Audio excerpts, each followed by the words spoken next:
Hi everybody, thank you for joining me today. So we're going to be using this Operation Right Home sketch, and I'm going to be using it two different ways.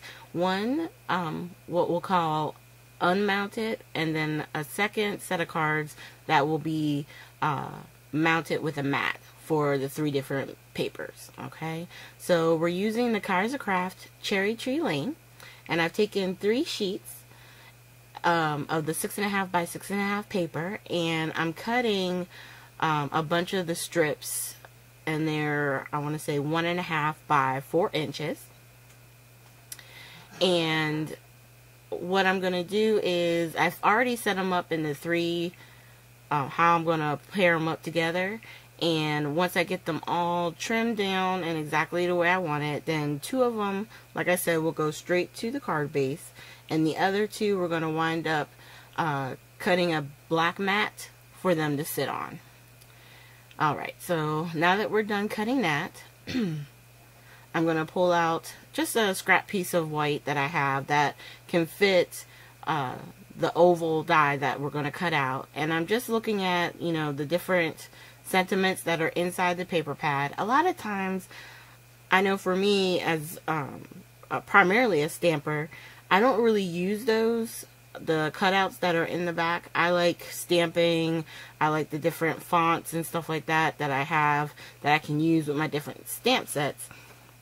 So I don't always use those. So that's why on this particular one, I've been wanting to use more of the cut-aparts that are in the back of the paper pad to show you that, you know, you can use those for what we're doing. So I took one of the cut-aparts and I'm just laying it there on the oval. And since it seemed to fit perfectly with this size, I'm going ahead and cutting out all 4 for the 4 cards that we're going to be making today. And then the last time through and back.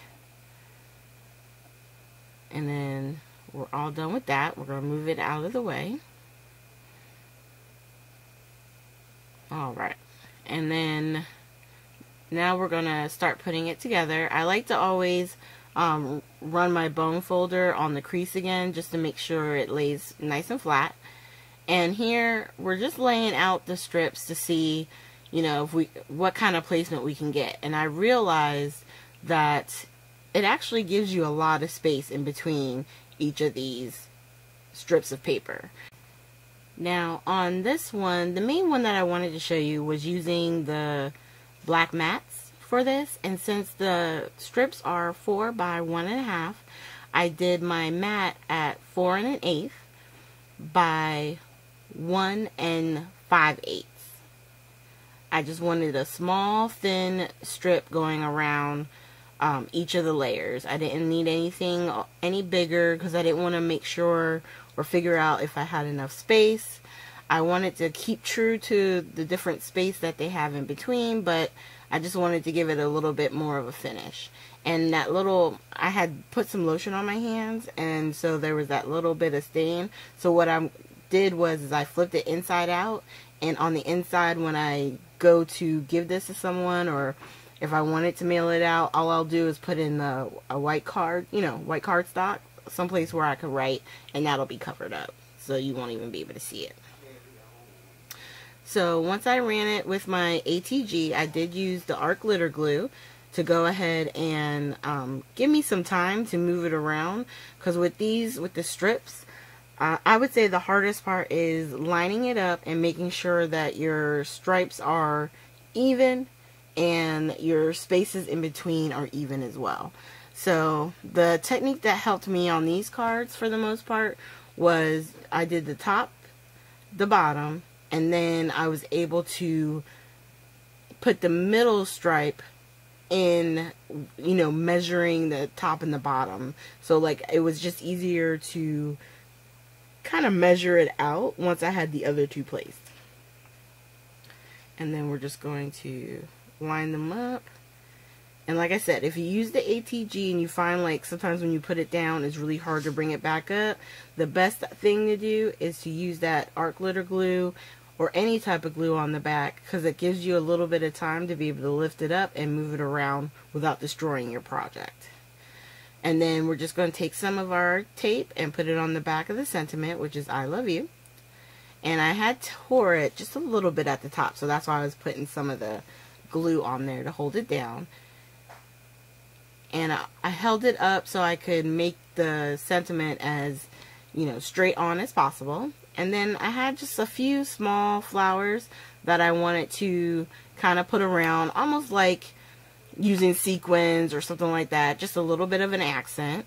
And then I also grabbed the Wink of Stella and I covered the sentiment and all the flowers. And I did that with all 4 of the cards, and you can see that here. And the best part about Wink of Stella is it doesn't cover up anything, it just adds a nice shimmer to it, so you can still see and read the sentiments on the cards, and yet if you tilt it in the light, you can see that glitter shimmer.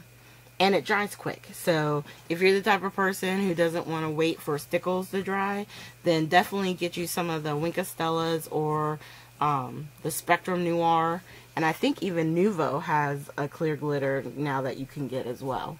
But I was able to just grab my Wink of Stella. It was right here by my desk. And there you have it, 4 cards, each with a different sentiment, but you can still see the high impact. The first ones that we did without the mattes, they're still, you know, really pretty cards, but it's something about matting your paper that gives it just an elevated finish, you know. Sometimes it's hard to figure out the mattes. My thing is, whatever the size is, if you want just a small one, do them at 1/8 of an inch. And if you want something a little bit bigger, always do like 1/4 of an inch. Okay? So, thank you guys for joining me today. That's all I was trying to think of.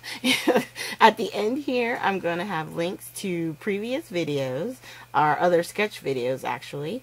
And if you click on my photo, you'll be able to subscribe to my channel, where you can get alerts for all the different videos that I'll be posting. So thanks you guys, and I hope you have a great weekend.